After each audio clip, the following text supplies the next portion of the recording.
संविधान की बात तो तब जायज है जब संविधान को मानने वाले लोग इस देश की सत्ता पे काबिज हों। जो इस देश की सत्ता पे काबिज है वो संविधान को मानता ही नहीं है।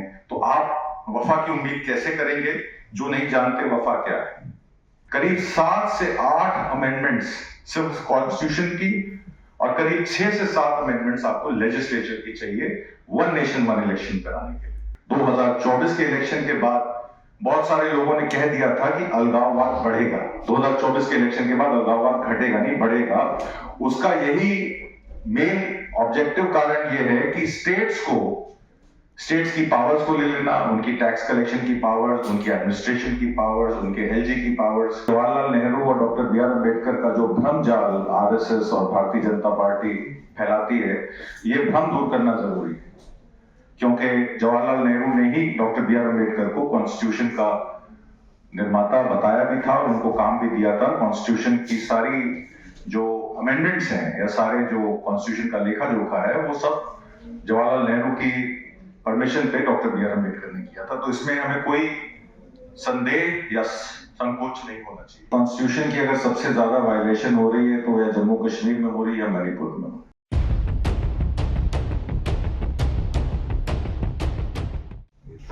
बहुत बहुत शुक्रिया, नमस्कार, सत श्री अकाल, आदाब। मेरे दो साथी मेरे साथ आए हैं, एक मणिपुर के हैं, जम्मू कश्मीर के।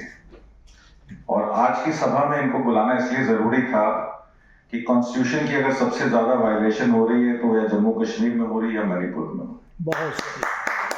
इसलिए मैंने सोचा कि इन दो साथियों को बुलाना जरूरी है। बहुत सारी बातें वक्ताओं ने पहले करी तो मैं संक्षेप में कोशिश करूंगा 5-7 मिनट में अपनी बात समेटने की।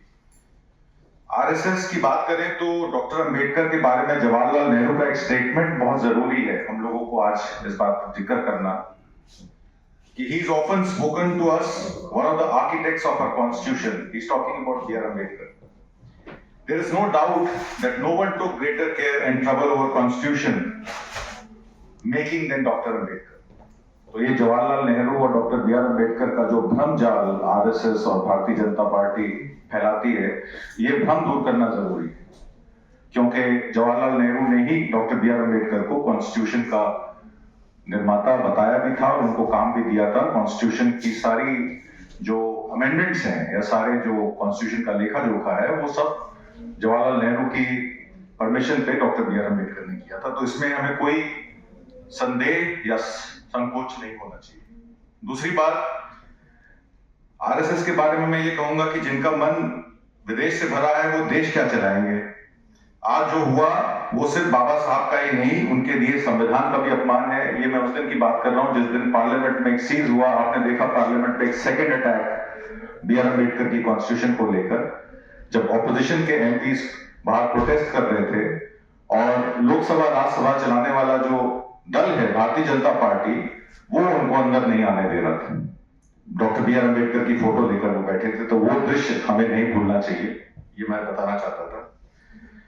वाजपेयी बाबा साहब के बनाए संविधान को अपना सबसे बड़ा विरोधी मानते हैं, इसमें कोई दो राय नहीं है। अल्पसंख्यकों के बारे में गुप्ता जी ने और कुर्बान अली साहब ने बहुत सारी बातें कही।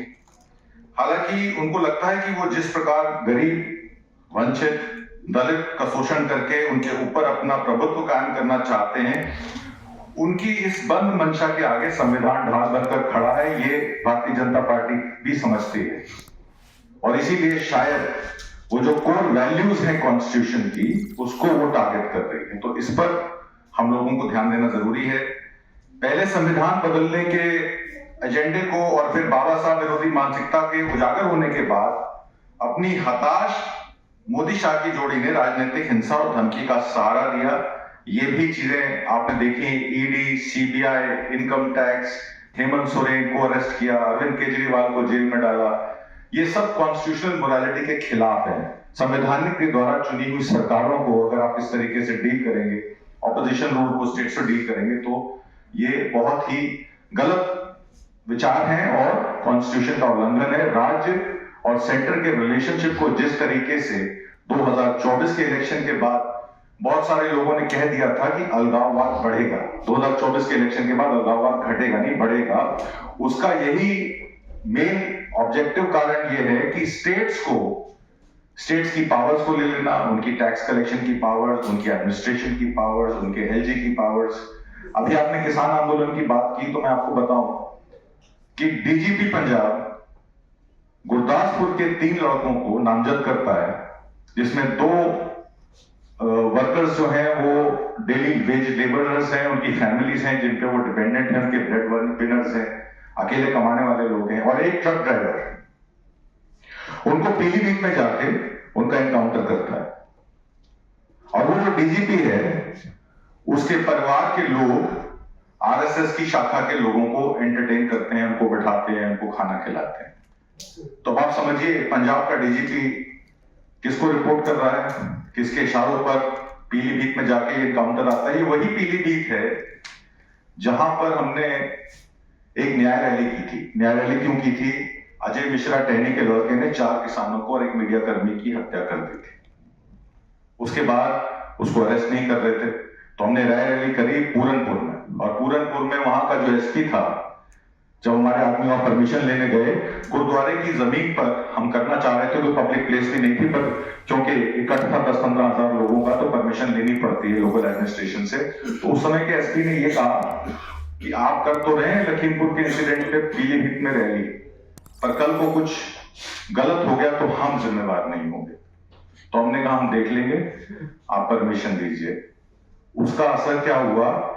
अभी 1 महीना पहले उन 3 लड़कों को पीलीभीत लाकर गोली मारकर, लोकली फार्म एरिया है जहां पे सिख रहते हैं, उनके फार्म है, उनको गोली मार के वहां हत्या कर दी गई, और बताया गया कि ये खालिस्तान जिंदा फोर्स के लोग हैं। खालिस्तान जिंदा फोर्स का मेन सरगना कौन है? गृह मंत्रालय बताता है कि ब्रिटिश आर्मी में सोल्जर है, 30 साल का लड़का है, उसका बाप सूबेदार रहा है इंडियन आर्मी में। तो क्यों टारगेट किया गया ब्रिटेन को? कल एक और खबर आई, एक नहीं है 2 ब्रिटिश सोल्जर्स, दोनों सरदार हैं, दोनों पंजाब के। अब ये कैसे? आपको याद होगा हरजीत सिंह निज्जर की हत्या होती है कनाडा में।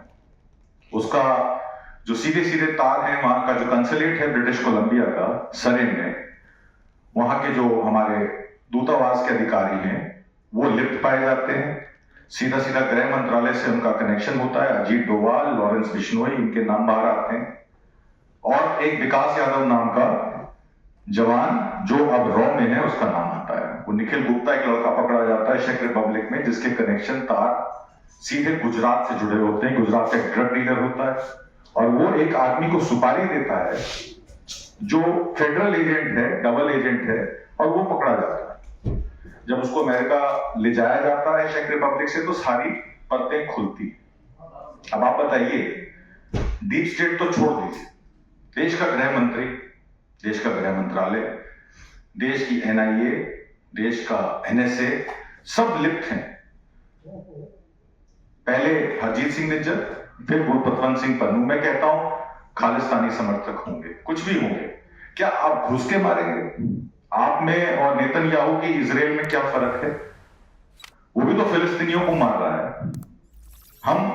हमारी जो विदेश नीति है वो बिल्कुल तार-तार हो गई। आज हम कहां खड़े हैं?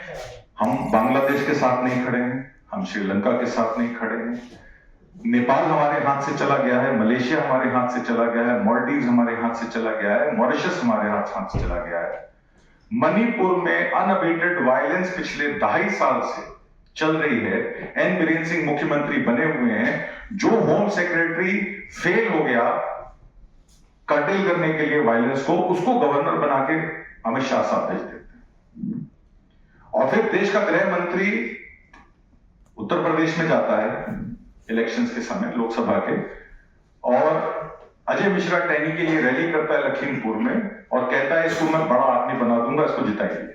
और कितना बड़ा बनाएंगे? 5 लोगों की तो हत्या हो गई, अब और कितना बड़ा आदमी बनाएंगे उसको? ब्रिजभूषण शरण सिंह के बेटे के कैंपेन में जाते हैं, क्या कहते हैं? मैं इसको बड़ा आदमी बनाऊंगा। ब्रिजभूषण शरण सिंह के बारे में आप जानते हैं, विमेन रेसलर्स का जो अक्यूज था, उसको बचाया जाता है। अभी तक उसका केस चल रहा है राउज एवेन्यू कोर्ट में, पर अब क्या होगा ये तो आप लोग जानते हैं। न्याय व्यवस्था देश में कैसे चल रही है ये आप लोग जानते हैं। तो मैं 2-3 मिनट में अपनी बाकी बात जो है, मैंने कुछ पॉइंट्स बनाए हैं जो मैं आपसे शेयर करना चाहता हूं। एक तो वन नेशन वन इलेक्शन की बात कर ली जाए। संविधान वन नेशन वन इलेक्शन की आजादी देता है? नहीं देता। कितनी अमेंडमेंट्स चाहिए? Amendment to section article 82A, amendments to article 83(2), amendments to article 327, करीब 7 से 8 अमेंडमेंट्स सिर्फ कॉन्स्टिट्यूशन की, और करीब 6 से 7 अमेंडमेंट्स आपको लेजिस्लेचर की चाहिए वन नेशन वन इलेक्शन कराने के लिए।